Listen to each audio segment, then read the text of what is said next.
Good afternoon to all of our distinguished guests, Your Excellencies, ambassadors, and members of the diplomatic corps, to the professors and academics of University of Pretoria, and of course to the students who are joining us today. We welcome you to this event, and as Professor Skuman has said, this is the first time that we're able to host an event of this nature since the COVID lockdowns. We're very honored that Amnesty International has arranged for Mr. Saleh Hijazi to be in South Africa for the South Africa launch of this important and explosive report. Mr. Hijazi is Amnesty International's head of office in Jerusalem. He's a human rights activist and researcher, and prior to Amnesty, he worked at Human Rights Watch and Al-Quds University Human Rights Clinic in the occupied Palestinian territories. He holds a BA in philosophy and an MA in human rights. A great honor and pleasure to be among you and speaking to you today. Really looking forward also to the discussion after the interventions. Yesterday, 23rd of February 2022, 13-year-old Muhammad Rizq Salah was killed by Israeli forces in the occupied West Bank. He is the second child to be killed by Israeli forces since the beginning of 2022. Last year, Israeli forces killed 76 Palestinian children. The day before Muhammad was killed, Israeli authorities demolished homes of Palestinians in Al-Araqib village in the Naqab Negev desert, southern Israel, for the 198th time. 2,568 structures, living and residential structures, were demolished by Israeli forces in the Naqab Negev in 2020. More than 150,000 Palestinians currently are under the threat of losing their homes, either through home demolitions or forced evictions. Earlier this month, on 7th of February, the Israeli Knesset parliament approved in first reading a law that prevents Palestinians married to Palestinian citizens or residents of Israel from living with their families in Israel or the occupied East Jerusalem. This law, which was a temporary law from 2003 until 2021, continues a long-standing policy of separating Palestinian families, affecting thousands of Palestinians. Earlier this year in January, Amal Nakhli turned 18 in administrative detention. Administrative detention is detention without charge or trial. He has been held since January 2021. He suffers from neuromuscular disorder. An average of 2 Palestinian children are held in administrative detention each month. Same month, January, on the 12th of January, 80-year-old Omar Asad was found dead with his hand cut in his village of Jaljilia in the occupied West Bank after he was detained by Israeli forces raiding his village. These are just some of the human rights violations perpetrated by Israeli authorities against Palestinians since the beginning of the year. What they have in common is that one happened this year. 2, they expressed cruelty, and they were carried out with impunity. But what is more important is that they are all symptoms of something structural and deeply rooted. That is Israel's apartheid against Palestinians, cruel system of domination, and a crime against humanity. This is the title of Amnesty International's report. It's a 208-page report published this month. This is just the executive summary. Based on over 20 years of documentation and in-depth analysis, legal analysis of Israel's laws, policies, and practices against Palestinians, the report finds that Israel is imposing a system of oppression and domination amounting to apartheid and perpetrating the crime against humanity of apartheid against Palestinians in Israel and the occupied Palestinian territories, and with effect on Palestinian refugees living outside of this territory. The report illustrates how this system is made up of 4 main pillars. 1, it is the fragmentation of Palestinian society. It is the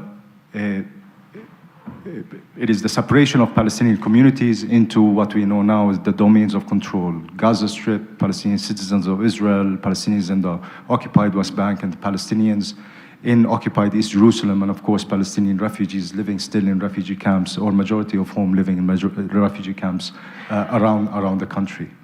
Fragmentation is the first pillar. 2, it's a segregation and control within the areas that Israel controls. It is the keeping of Palestinians in restricted areas, specific restricted areas, and controlling them very often violently, like in the case of Gaza Strip, for example, where Israel imposes an illegal blockade that amounts to collective punishment. 3 is the dispossession of land and property. It is the body of laws and policies that Israel has put in place to take away property, particularly land, from Palestinians in a discriminatory manner and not allow them access to this land. And 3 is the deprivation of rights, particularly intentional deprivation of rights, social and economic rights. The report also documents the intent behind this system, as expressed in the laws, policies, and practices, but also through the statements of Israeli officials since the establishment of the state in 1948 and until our time today. This intent is to ensure domination of one racial group over another. In this case, it is the domination of Jewish Israelis over Palestinians. It is to have Jewish-Israeli hegemony, both in terms of demography and geography, meaning to have Jewish Israelis as the majority of the population, and with these majority to have maximum control over land.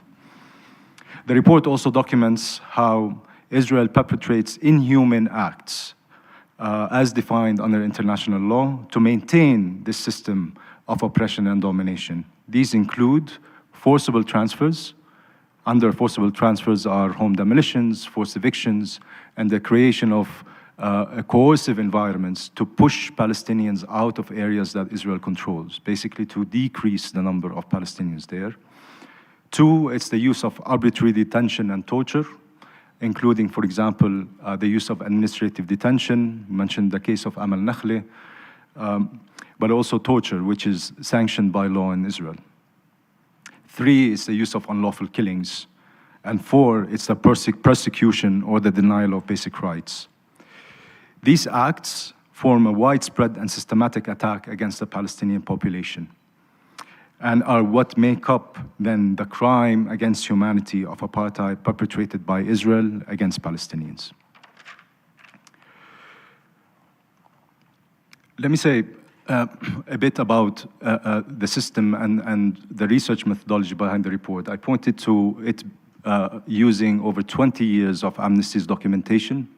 The report includes over 30 case studies, the majority of which Amnesty has documented, reported, and campaigned on for more than 20 years. We've also carried out extensive legal analysis of this documentation in the framework of apartheid as defined in international law, both in the Convention on the Suppression and Punishment of the Crime of Apartheid, but also the Rome Statute of the International Criminal Court. But most importantly, the report, based on the definition of apartheid, looks at how one group of people is dominating another. The view is taken on how, it's a people's view rather than a geographic view of apartheid. And we arrive at the conclusion that apartheid is both a system, a violation of public international law, amounting to grave human rights violation, and a crime against humanity, according to customary international law, particularly international criminal law, is perpetrated by Israel against Palestinians wherever they control their rights. And to understand this system, we needed to go look at the roots of the system. And therefore, we looked at how the body of laws, policies, and practices were put in place at the time of Israel's establishment and soon after. The initial act of fragmentation was the ethnic cleansing of Palestinians through massacres and forced displacement around the time of the establishment of the state, pushing hundreds of thousands of Palestinians outside of what became Israel and not allowing them the right to return. Segregation and control is then when Palestinians who became citizens of Israel, but never equal to Jewish Israelis because of a body of laws that differentiate between nationals on one hand and citizens. So in Israel, you have a situation where every national is a citizen, but not every citizen is a national. Nationals are only Jews, while citizens can be also others like Palestinians. Following the establishment of the state in 1948, Israel imposed a military rule over Palestinians, segregating them into their communities, enforcing closures on them, and not allowing them basic rights, including the right to freedom of movement. And then there was the body of laws that were put in place to dispossess Palestinians, those who remained and those who left, of their properties, particularly land. And the most notable law is the absentee property law, which allowed Israel then to confiscate properties of Palestinian refugees, but also those who remained inside of Israel, and move it to state control, the Israel Land Authority. And the deprivation then of basic rights, including economic and social rights. With this, it goes hand in hand with the imposition of the military regime on Palestinians, including not allowing Palestinians freedom of movement so that they can go work or, for example, access their agricultural lands. So the system is deeply rooted, it still exists today, and it's a crime against humanity. This is what the report is about in 280 pages, which I also mentioned a bit about the methodology behind. But what is important about our report, Amnesty's report now? One, that it does provide extensive documentation and analysis of the system and the crime of apartheid that Israel imposes on Palestinians. But Amnesty is not the first to do this. Palestinian rights advocates have been doing this for many decades. They have actually started, they pioneered the use of the legal analysis, apartheid's legal analysis, and the narrative to describe the situation that exists in Israel and the occupied Palestinian territories. After Palestinians, we've seen over the last few years, or actually a couple of years, that Israeli groups, namely B'Tselem and Yashdin, have followed suit and also published position papers making the case that Israel is perpetrating the crime against humanity against Palestinians, then followed by international groups, most notably Human Rights Watch last year, and then Amnesty. And with the publication of this report from Amnesty, we have completed a consensus among the international human rights movement working on human rights in Israel and Palestine, and the consensus that Israel is imposing a system of apartheid and is perpetrating the crime against humanity of apartheid against Palestinians. Also very important that this report comes as a response to Palestinian action on the ground to defy Israel's system of oppression and domination and resist against it.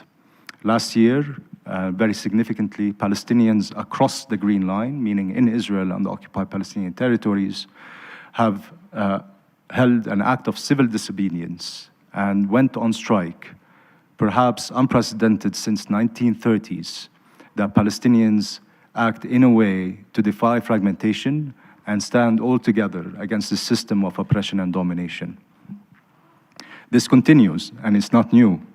In 2018, Palestinians in Gaza, most of whom are refugees, have held what was called the Great March of Return, where they organized weekly protests along the line that separates Gaza from Israel to call on lifting of the illegal blockade and the collective punishment, and for them as refugees to return to their homes they were forcibly displaced from in 1948.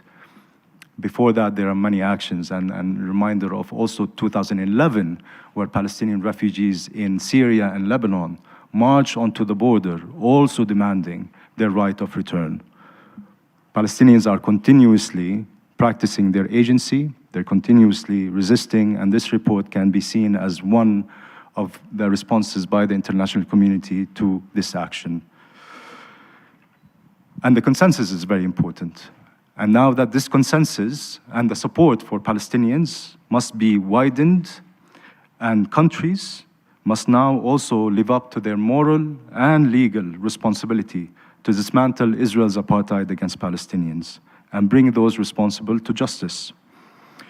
The report includes more than 7 pages of recommendations, including to governments around the world, to the UN and UN bodies like UN Security Council, asking for a comprehensive arms embargo on Israel and asking for targeted sanctions on Israeli individuals and officials who are complicit in the crime of apartheid.